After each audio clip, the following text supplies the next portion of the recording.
Today on the Working Cows podcast, we're talking to Bart Carmichael and Pat Guptill of Principled Land Managers. How did they come up with that name? Principled come out of it because everything we do is based on principles, like the soil health principles, biblical principles, grazing principles. And as we look at our own lives, we're principled in our marriage, or we're principled in our parenting, fatherhood. And so we're principled as land managers. And that's exactly where the name comes from. We're also going to talk to them about the importance of remaining principled in our approach to managing land and livestock and people.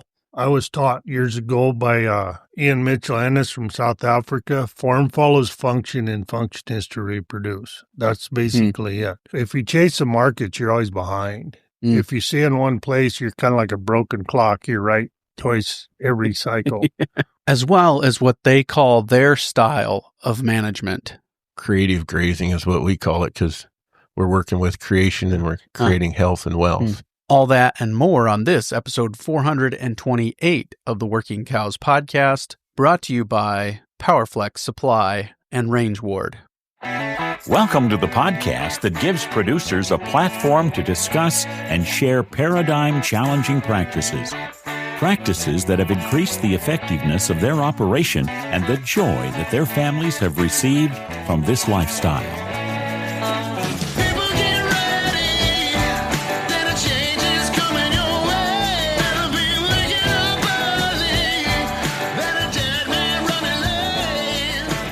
Howdy, everybody. This is Clay Connery, host of the Working Cows podcast, recorded exclusively in the Understanding Ag Studios. Very excited to be joined today by Bart Carmichael and Pat Guptill. They have launched a new venture together, consulting and teaching schools and speaking and all of those kinds of things. And the name of that venture is Principled Land Managers. We're going to talk to them about how they came up with that name, how they think about the different areas of ranch management, from genetics to people management to finances and all those kinds of things today. And so very excited to share this conversation with you right after a word from our sponsor today, PowerFlex Supply. PowerFlex Supply is far from another big box store. They're staffed by expert ranchers who use everything they sell in their own pastures. Those same experts enable PowerFlex Supply to offer the Rancher Success Program, a free service that will help you develop your grazing infrastructure plan down to the specific products you need for your livestock species, region, style of grazing, and budget. For 25 years, PowerFlex Supply has been guided by one rule. If their employees won't use a product on their own pastures, they won't sell it to you. That means the permanent and portable electric fencing, livestock water systems, and rotational grazing supplies they do stock have been hand-selected to be the best you can get. PowerFlex Supply is a leading North American distributor of Gallagher, O'Brien's, Speedrite, Strainrite, and many more. And if they couldn't find an existing product, PowerFlex Supply makes it themselves, including their legendary Super 9 Polybraid and rugged spinning Jenny. Visit PowerFlexSupply.com to get started. Bart, Pat, thanks for joining me today on the Working Cows podcast. Oh, thank you for having us, Yes, Clay. thanks for inviting us. Yeah, I've appreciated kind of the work that you guys have been doing over the years through the different organizations you've worked with, but now you're kind of branching out on your own, starting Principled Land Managers. Can you tell me a little bit about how that came to be? How did that get started? We've always been interested in teaching these grazing schools, Bart and I have.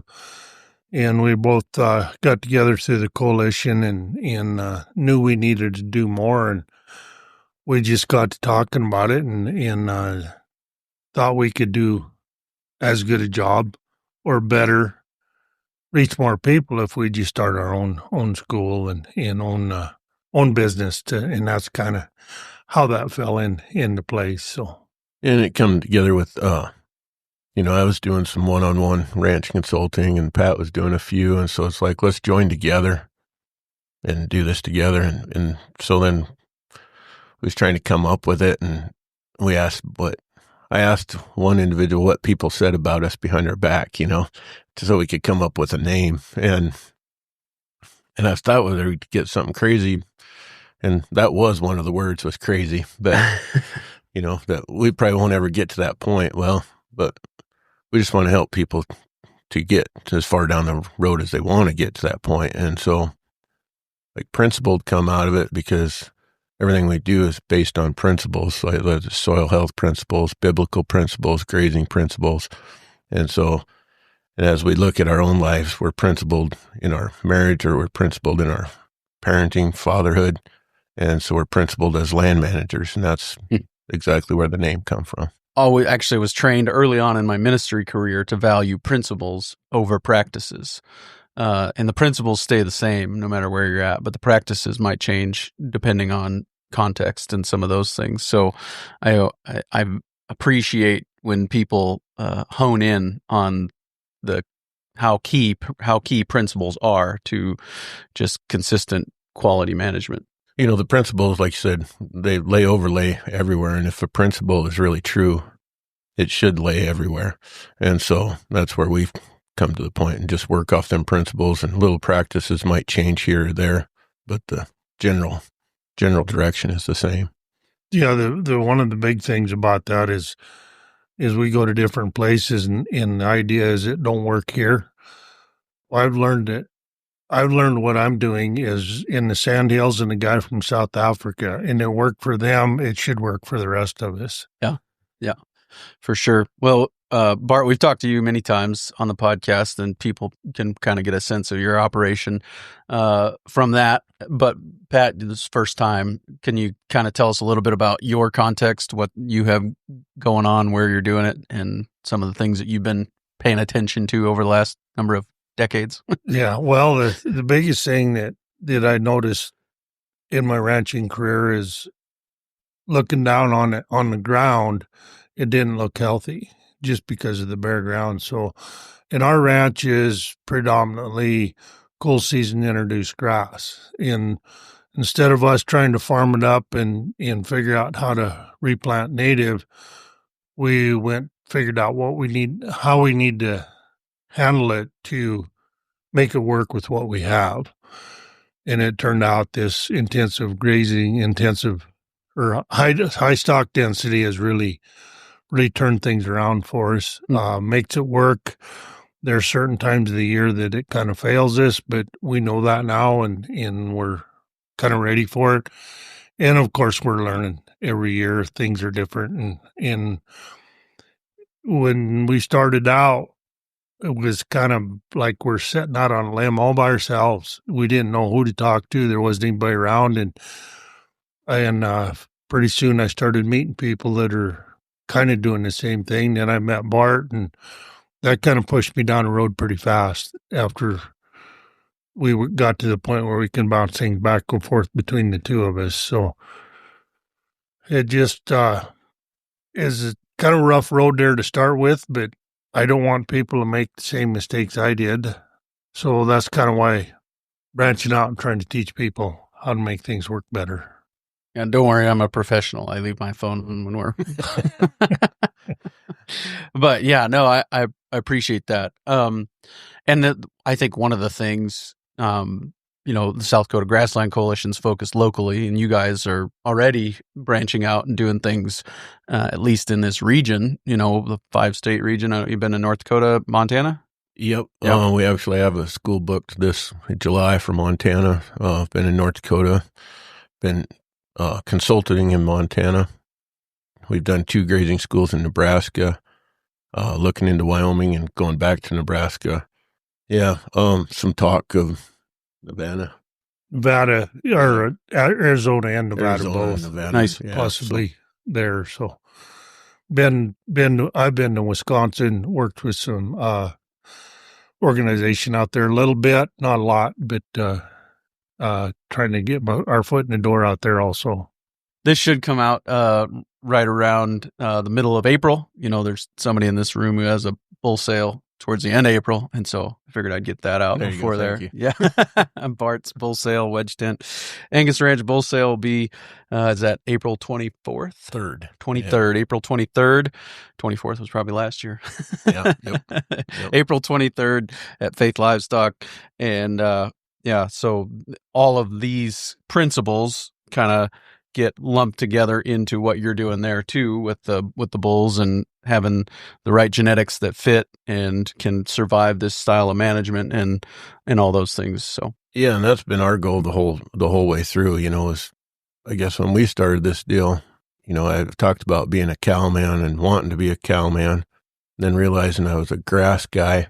And then it turns out I'm not so much a grass guy as I am a soil guy. Well, it turns out soil leads to bugs and what's in it. And so we kind of keep changing, not changing, just getting finer tuned. And so our goal is to raise replacement heifers. And as we got more into it, we just started keeping them and started selling the bulls off as seed stock, to make those kind of females. And we put the cows right where my mouth is, they're very highly intensive grazing and high density. And so they need to perform in that environment. So, yep. Well, and that's, kind of the progression a lot of people go through, right? They figure out they love cows, but if you're going to love cows, you need to have the grass to feed them. And then you figure out, well, I love grass, but if you want to have the grass, you need to have the underground livestock to feed the grass, and keeping track of those things. And that becomes kind of the literal wormhole that we go down. Most of the people that are into it, especially in as deep as Bart and I, started out with financial reasons. Huh. Well, paradigm shift over and over again. But the financial end of things is there, but it's not the priority anymore.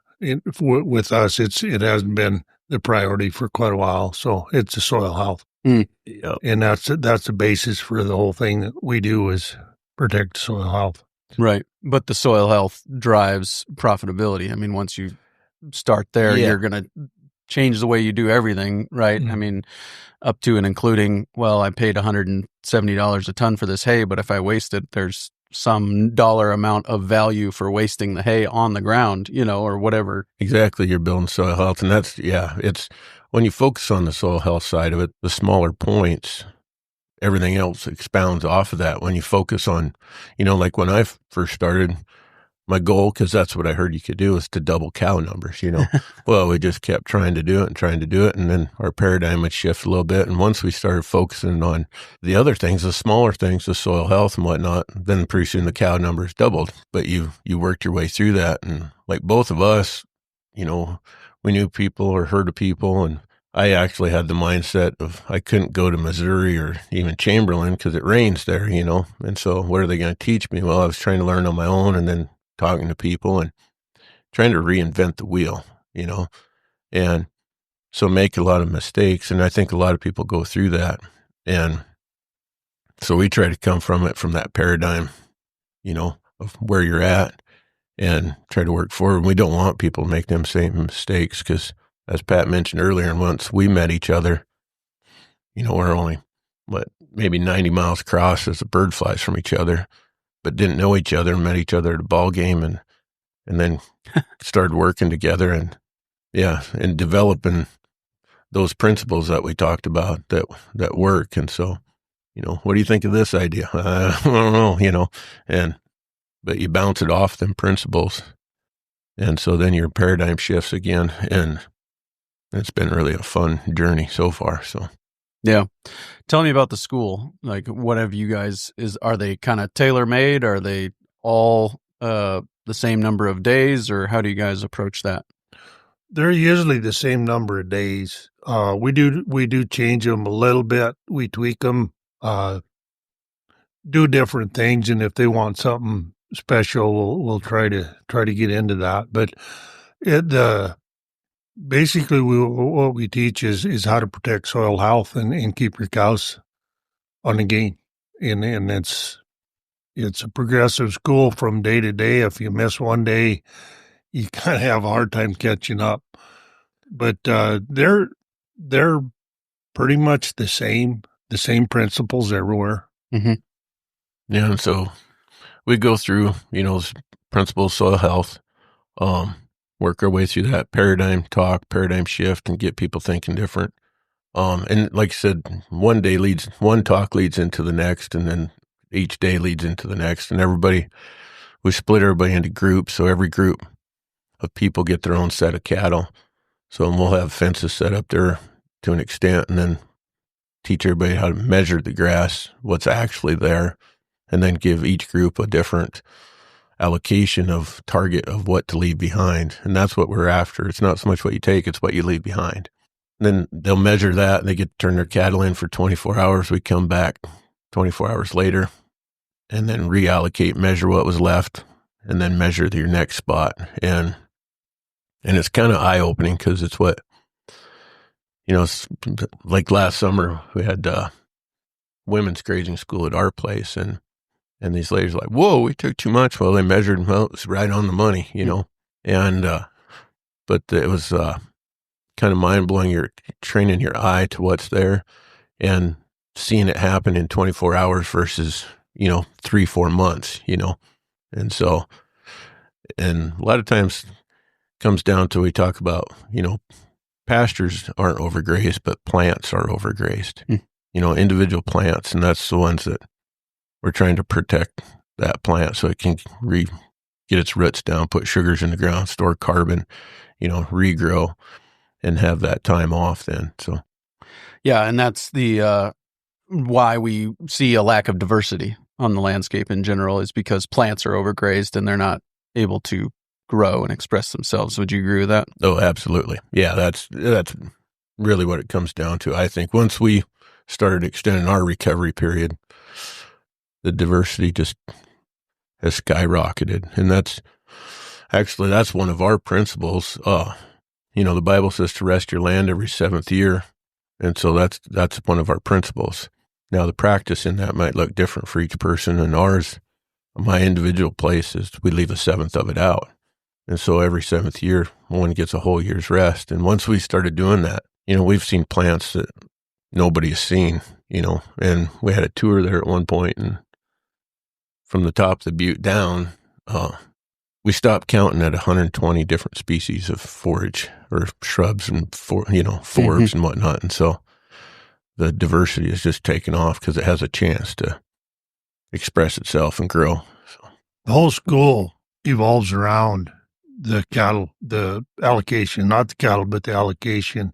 Everything we teach in the classroom is a spinoff of what we do out there. Paradigm shift. I mean, that's a huge one, to get people to think that you can put, in western South Dakota, you can actually put 600 head of yearlings on under 4 acres a day, and they're doing really, really good. And it just blows our mind. I mean, they don't understand that.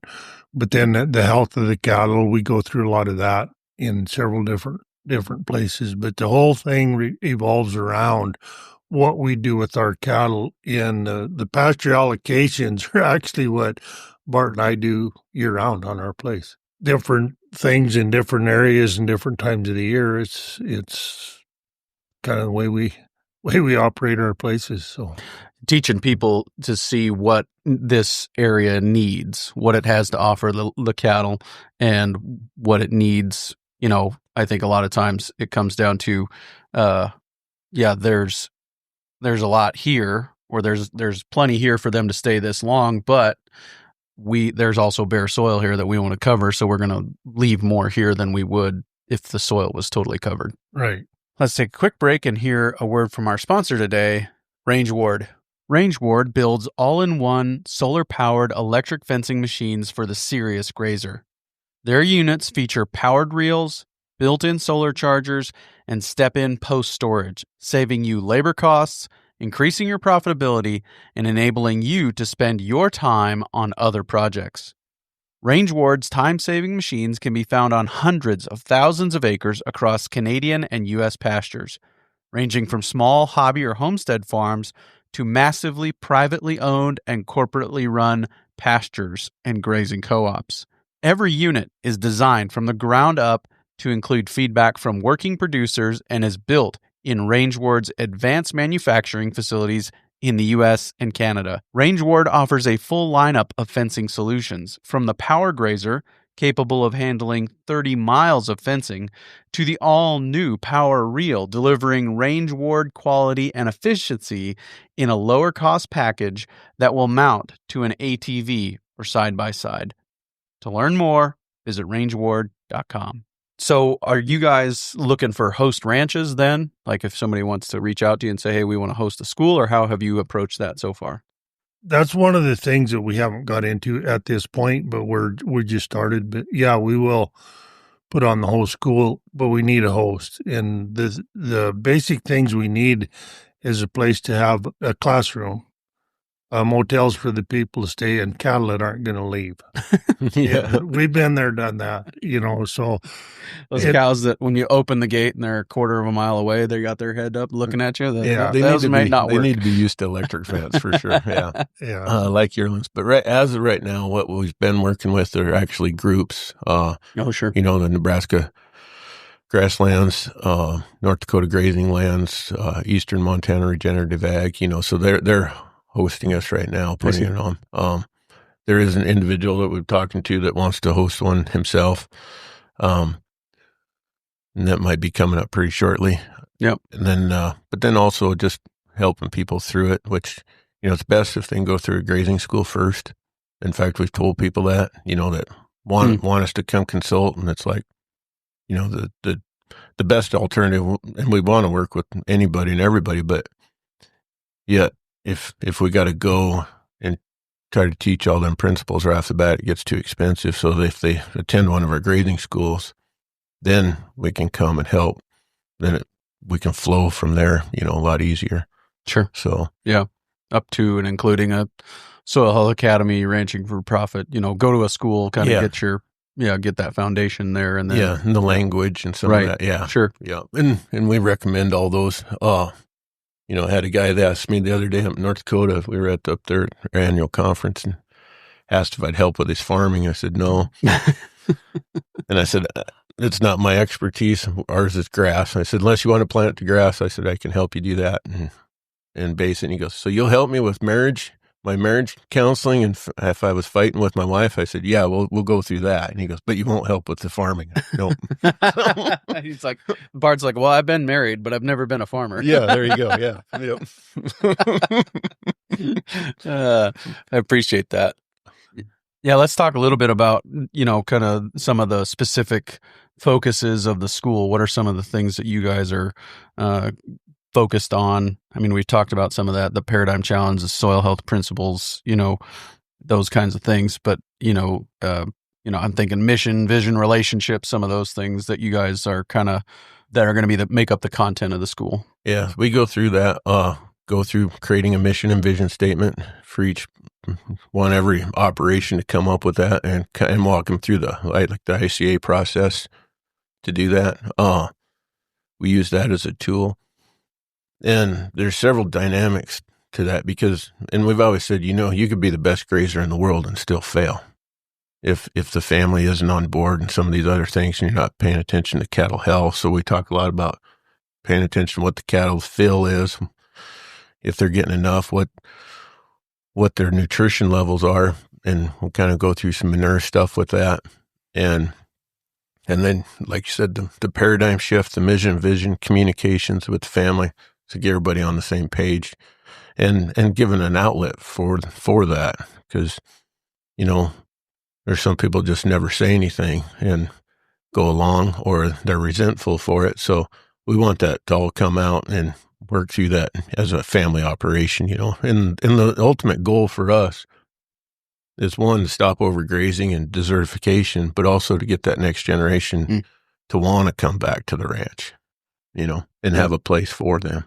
One of the things that we probably don't talk about enough is when you get 30 people, 30 ranchers in a room and kind of hold them there for 3 days, 2.5 to 3 days, the networking there is probably worth as much as anything else.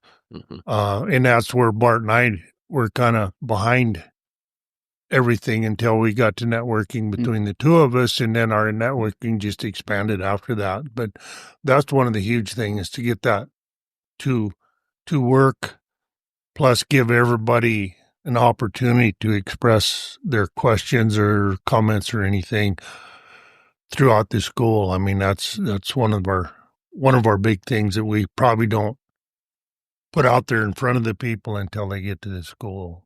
walk me through, for those maybe that aren't familiar, kind of just give us a high level overview of the ICA process. So the ICA process is, and everybody asks what it stands for. It's International something. I can't remember what. And I actually learned it through Ranching for Profit, and they give credit to the International, and so I'm giving credit back. Is what it is a sticky note process, and you kind of envision what you want. And you can do this as an operation or individually, or, we've done it here at your church. Mm-hmm.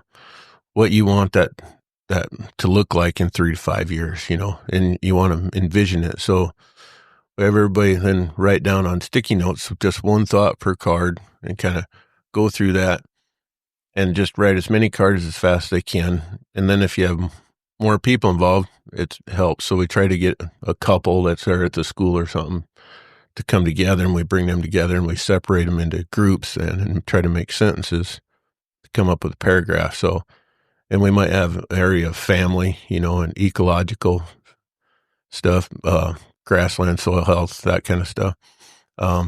Maybe genetics, might be infrastructure. Everybody's is a little bit different there, but we try to sort them into topics and then create a sentence. And then we can put it all together into a mission, statement. This is what we want, and this is what we're doing. A vision statement, sorry. But all those little sticky notes all become goals. So they become the goal to achieve the bigger picture. So we want to save those sticky notes because, it might be, and we want them to be specific. So we talk about SMART goals, being specific, measurable, attainable, realistic, and timely. And then I always say smarter, because we want to evaluate and reassess. And so, but, say we want to increase our gross margin by 10% or 15%, whatever that number is, in 3 years. Well, that becomes a goal. And then so then you can make action items. And we do this process so that's for action steps to go home. And this is something I'll do in 2 weeks. This is something I'll do in 2 months. We try to break it that way. But how do we achieve that? So then we can start working on that to achieve that goal. Sure. Yeah. Very good. And I think when we've got a solid mission and everybody's been in on the process of developing that mission and vision statement, then the relationships are positively impacted, right? Yeah. Yeah. It's a process though. And I mean, I always warn people too, you got to find yourself in that place where you're willing to give everybody that voice. Yeah. Yep. And so, because there's some people, some producers, mostly men that, be realistic, that they don't want everybody to have that voice because they want it to run their way, And so when you go through that process, it does open that up. But it's life changing. It's family changing, you know. And it's necessary to have a facilitator kind of for that reason too, right? I mean, you want to have somebody there that can make sure that you see people that aren't engaged, you can draw them in, and you see somebody who wants to dominate, you can say, hold up, let's let Joe talk. Well, the dynamics of the family is a huge one. Just for that, I have 5 kids, and some of them are married and some are not. And Bart and Shannon come down and run my family through it. First thing they did was kick Mary Lou and I out. But the deal is my kids wouldn't answer the way they wanted to. They answered the way they thought I wanted them to answer. So there's a lot of things that come out in that deal, even during the school where the couples are separated. There's a lot of things come out in that the other partner didn't even know about. But it's until you do that, you're a ship without a rudder. You don't have a clue where you're going or what you want to do. And in that, once we got ours done, I don't know, 25, 30 years ago, the first one, we've done it since, you don't know where you're going. So how do you know when you get there? Well, and that's a great illustration, that ship without a rudder, because really you become a victim of marketing, whatever, whoever has the best marketing is going to convince you to go the direction that they think you should go. And the direction they think you should go is the direction that puts money in their pocket. Oh, You know what I'm yeah. saying? Like, I mean, whether it's the drug companies or the seed companies or the genetics companies, no offense, Bart, you know, but those guys are going to say, well, you want bigger, faster, better, you know, you want to have that 1,800-pound cow that Bart said before we started recording waves her white flag after the first winter at his place, you know, because he makes his cows work and through the winter even. And so, you know, that's why you want a mission and vision, is to hold you in line. You know, I said at the South Dakota Grassland Coalition, I said the value of a mission and vision statement is it gives you the power to say no to good ideas, because it might be a good idea, but it's not for us because it doesn't fit our mission and vision. And because then if you want to start a new enterprise and it doesn't line up with that mission and vision, it's an easy no, you know. But also then, like through these schools and stuff, we talk about the details and paying attention to them small things, you know. It's like, I know people that it's a good year, calf market's up, we're in one right now, you know. Yeah. And so all of a sudden, feed salesman talked us into putting out magic number 3 lick tub or whatever, you know. Well, and maybe we didn't need it. Yep. You know, and so like that's what we're trying to get with the nutrition and paying attention to what's that going through that cow, what she looks like, what she's performing like, because it's those small things that add up. You know, you talk about the straw that breaks the camel's back. Well, that's a lot of times them are the things in ranching that just build up that we don't need, or maybe we needed more of this or whatever, you know. And so we kind of go through minerals, and both of us pretty experienced, but don't claim to be professionals at the mineral deal. But we've got a guy on our team, and he is very good at it. And we can kind of go through all those little issues. You know, I guess we got a couple guys on our team on mineral, but you know, there's them little small things that can make or break you. I give a deal in the school, and I give it here just a couple weeks ago. I have everybody hold a penny, you know, in their hand, which weighs 2.5 grams. It's very light. That might be the difference between overgrazing and undergrazing. You know, that little bit per square foot, you know, and it's an 80-ton difference over a section of ground, you know, and you might be staying just a penny's worth too long, or taking a penny's worth too much, or maybe you're leaving a penny's worth too much there and you're not capitalizing on your investment. So paying attention to them small details that makes the big picture open up for you. That's kind of the whole school is we teach the finer, smaller details for sure on how much you have and how much you're leaving and stuff. And I know a lot of times my kids will come out and say, well, I think they got another day's worth. You're too late. You've already overgrazed. So when you think you got enough left, you don't measure it to be sure. So it is always just the little things that really, if you continue to mess up the little things, the big thing isn't going to work for you. So let's talk a little bit about some of the other pieces of kind of that you guys are focused on in the school and on the website. It'll be linked in the show notes page for today. Is genetics and production are also something that you guys talk about. And we've talked about some of the production side, I'm assuming, but if there's other things that you're including in that bucket that we haven't covered yet, I'd welcome that here too. But well, the genetics, it depends on where you're going and what your feed base is. But I was taught years ago by Ian Mitchell Ennis from South Africa, form follows function and function is to reproduce. That's basically it. Well, if you're going to change your grazing, your management changes, your cattle are going to change. So you need to be aware of where you're going with them, and you can help them. Otherwise, you just continue to stumble around for quite a while till everything fits your new management practice. And that's kind of basically, we don't go in a lot to specific genetics, but it's a certain phenotype of cattle that work better, especially like being I'm in the grass finish program, and Bart's got the same cattle that can do the same thing. And they can readily finish on grass, or they do real well in the feedlot. But your management change is you better be ready for a change in your cattle because something's going to happen there. Every time you change one thing, several other things are going to change right along with it. And that change a lot of times looks like open cows. Am I wrong about that? No, that's a lot of it. And that's, the genetics is a passion for me. But I told Pat, it's like this certain person wants to talk about genetics. Well, you better go talk to him because it always sounds like a sales pitch for me, Sure. Yeah.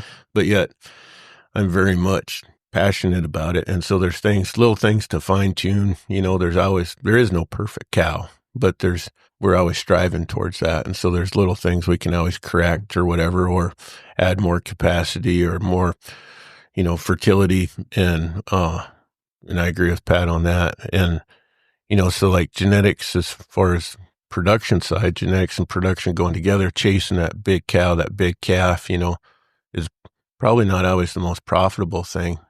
It is on that one day when you get $50 more per head, and that's where people focus on, but it's what goes into making that animal that makes it profitable. And so when we talk about genetics and production, it's not chasing the fat or even the end product. It's getting everything in between. And it's about making the cow that can survive on the grass that we have here.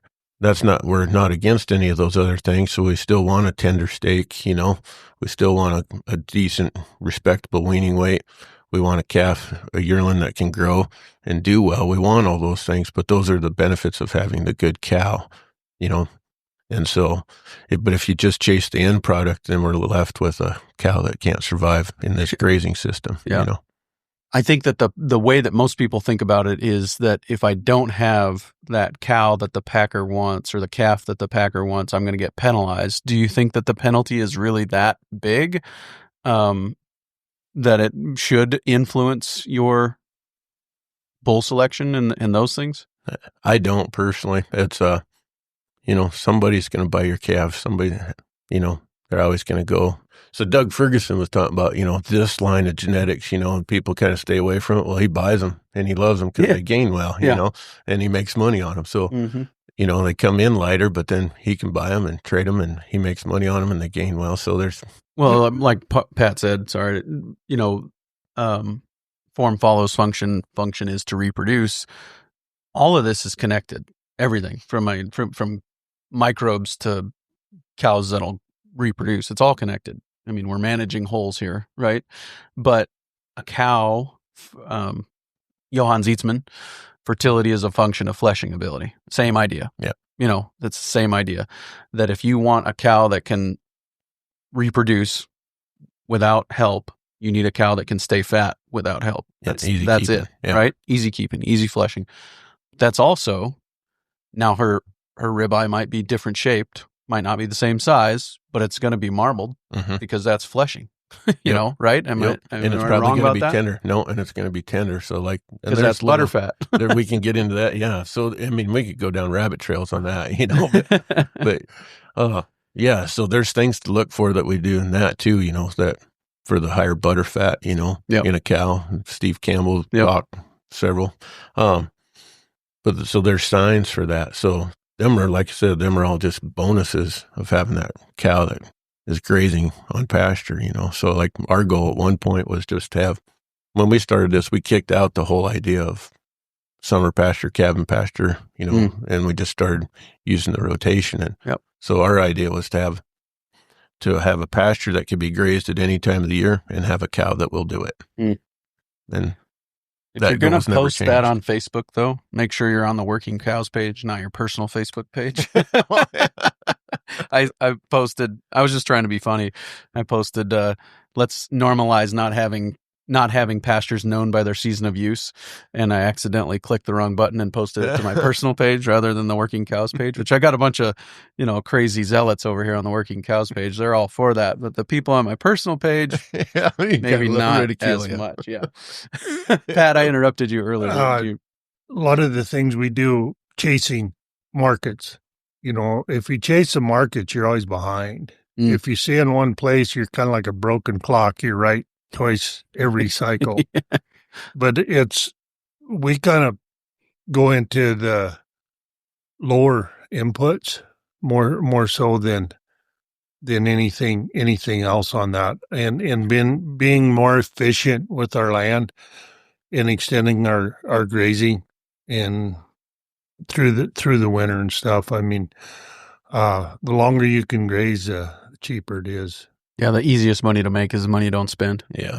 And then Pat said something key there too, lower inputs, not no inputs. Yeah. We can shoot ourselves in the foot by staying out on that grass. That, that penny saved here adds up really fast over 300-400 cows, and for 2 more extra months, and so, and it's probably going to be more than a penny, but I'm just saying, it adds up really fast. And on your grazing days and your cost per acre, if we're talking some higher lease pasture now, land costs, price is just outrageous, but some leases that actually can be pretty affordable if a guy manages that grazing.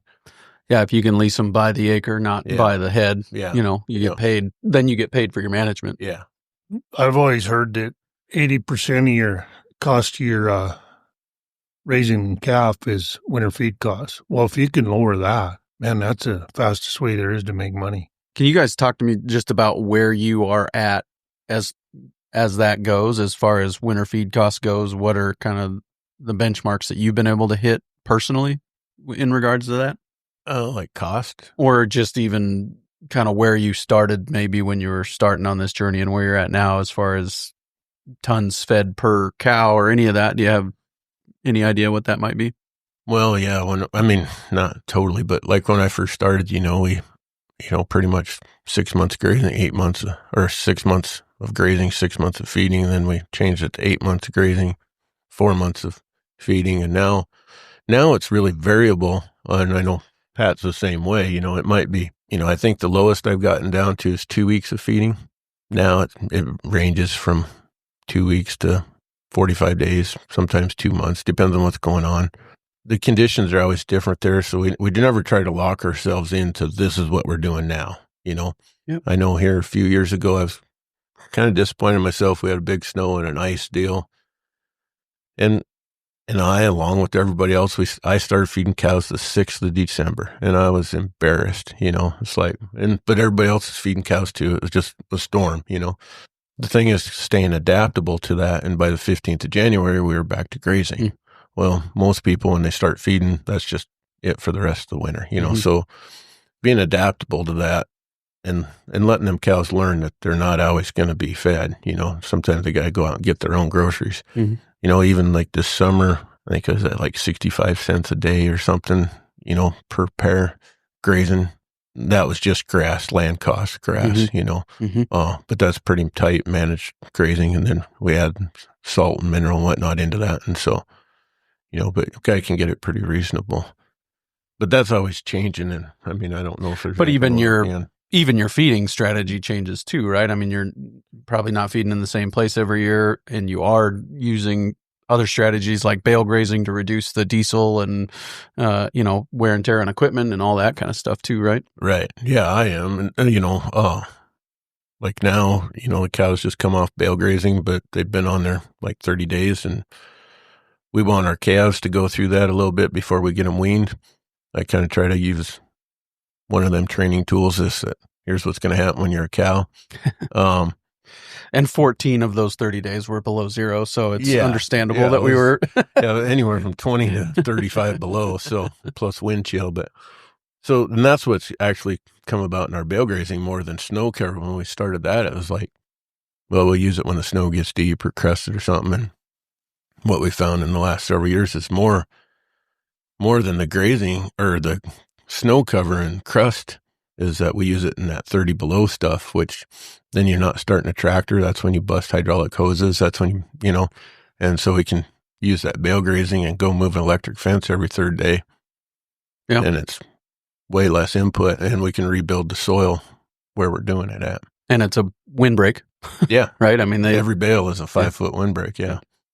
Yeah. In our situation, we use hay for a protein supplement. Yep. And we try to feed between 7 and 10 pounds per pair per day, but I feed them every other day, basically, and kind of stretch that out. Sometimes I feed them twice a week, just depend. But when it gets cold or the snow and ice gets on, then I change that. I feed them more than that. Didn't used to, but it's beneficial to kind of help them through them 30 below stuff. And we graze all summer or all winter long. They're never brought in. I don't bale graze at this point, but we do have enough hay on hand to feed if I have to go clear through the winter feeding. But normally just 7 to 10 pounds a day is all they get, and plus, of course, the mineral and stuff. So, and that's the protein supplement, like you said. So I mean, it might be a little higher quality hay than somebody might have on hand.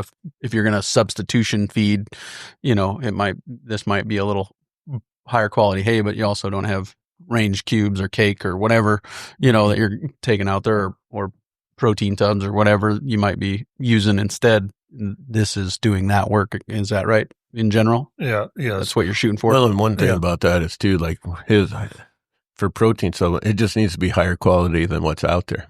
So both of us calve in May, and right now they're only requiring about 8% protein in their diet. So, if we're grazing winter grass, and both of us test a lot.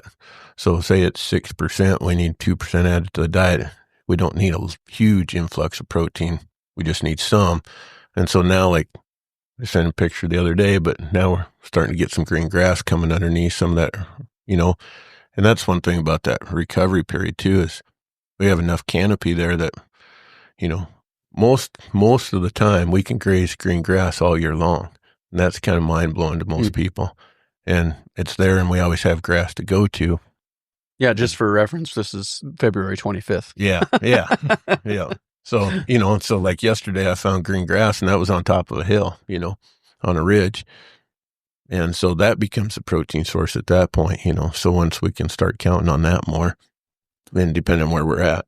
One of the advantages I have over what Bart's got up there, I have a wooded creek that runs clear full length of our place. So I've got approximately 7 miles of creek there I can use for protection. I don't have to worry about the bale grazing part. Sure. But that's a big plus, and that usually doesn't get touched very often. And there's always green grass on that creek, on the shoulders of the creek and stuff. So it really, I think that's a big advantage I have, because those cows can get out of the wind. If we have a 3 to 5 day blizzard, I don't go look at my cows. There's no sense pulling them out of protection. And one of the problems I have is I like to feed them old junky hay prior to that blizzard, and I really don't have a lot of old junky hay unless I buy it. So I like my hay put up right for the protein source. So, sure. And that's just one of them examples of a practice that we have different practices, but the principles are the same there, So. Yeah, and the practice is determined by the context. Yeah. Right? Yeah, exactly. Just circling back around real quick on that, you said 2.5 grams. Is that what a penny is? Yeah. Per square foot is 80 tons per section. Yeah. At $160 a ton, that's $12,800. Yeah. And that's total weight. So if you had a dry matter deal, he'd be less, but that starts adding up pretty big. Right. Yeah. That's where we try to teach efficiency. Yeah. And we've been talking a lot about feeding and strategies and winter grazing and all those things. And I think we started this discussion by talking about genetics, but again, it's all connected, because those cows that have that back fat going into winter, those cows that can stay fat on less than the other cows, are the ones that you don't have to feed every day. Yeah. Replacement level. You might have to supplement them, which is great, but you don't have to replace what they're taking in. Exactly. Yeah. And the whole deal, you get into this, and somebody asked what we called our deal the other day, and I said, I don't, all the buzzwords, and some are trademarked, some aren't. Yeah. So we, it just kind of, I just like stay away from that a little bit, but it's like a worm deal or a spaghetti bowl. You pull on one, and the whole deal, it just changes, and the guy's got to be ready for that, because, you talk about changing your genetics. Well, you change your genetics without changing your management, then you're going down something that might not be profitable. But you change your management without changing the genetics, then you're probably going to end up running into health issues or production issues or something. You start changing how you manage and without letting your family in on it, then you got, this problem over here. And so everything, like you'd mentioned earlier, everything's connected. And so we try to get all those aspects talked about so you can see down the path which way you're going, and which way you want to go. That's where it's so good to be networking with other people that's in the business. Bart and I bounce a lot of things off, and, sometimes I can help him. Sometimes it's one of them, hold my beer and watch this. Just go ahead and do it. See what happens, but do it on a small scale. Yep. And that's the biggest thing is a lot of stuff we do, if we make a mistake on our grazing, we've only hurt a little bitty piece of our place. We haven't hurt 2 sections or anything. So. Yeah. And if you do that when, you're on a small piece, the way we set up our deal, that mistake won't be repeated, ever on that piece of ground, so because you're not going to be on there on that day. Right. Again, for what I think I've heard you talk about that before. Like 70 years right, or something. That's what I thought it was. Mathematically, I mean, try to figure that out so it's adaptable. And, I just call it come up with a creative grazing is what we call it, because we're working with creation and we're creating health and wealth. That's good. Yep. So. Yep. That is good. I appreciate that. If people want to get a hold of you guys, or say there's a guy or an organization out there, a grazing land coalition in another state, or a rancher that wants to host you, where should we send them? The website, principledlandmanagers.com, or a Facebook page at the same name, Principled Land Managers. Has contact info on there. Okay. Yeah, all that will be linked in the show notes page for today. Bart, Pat, thanks for your time today. Thank you. Thank you. Appreciate it.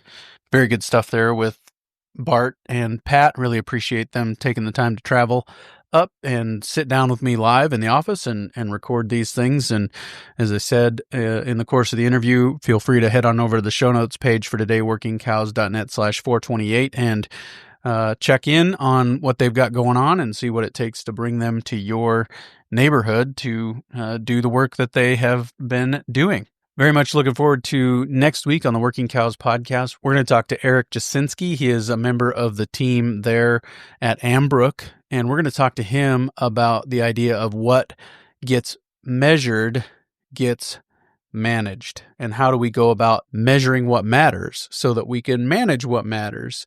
And all those things right on the front end of tax season deadlines, and so kind of a good time to think about some of those things, and look forward to sharing that with you real soon on another episode of the Working Cows podcast. We'll see you then. We invite you to visit workingcows.net to subscribe to the show via iTunes or Stitcher. You'll also find detailed show notes pages, resources from our guests, and the industry leaders who have influenced them. For more ideas on putting your cows to work for you in a more profitable way, tune in next week.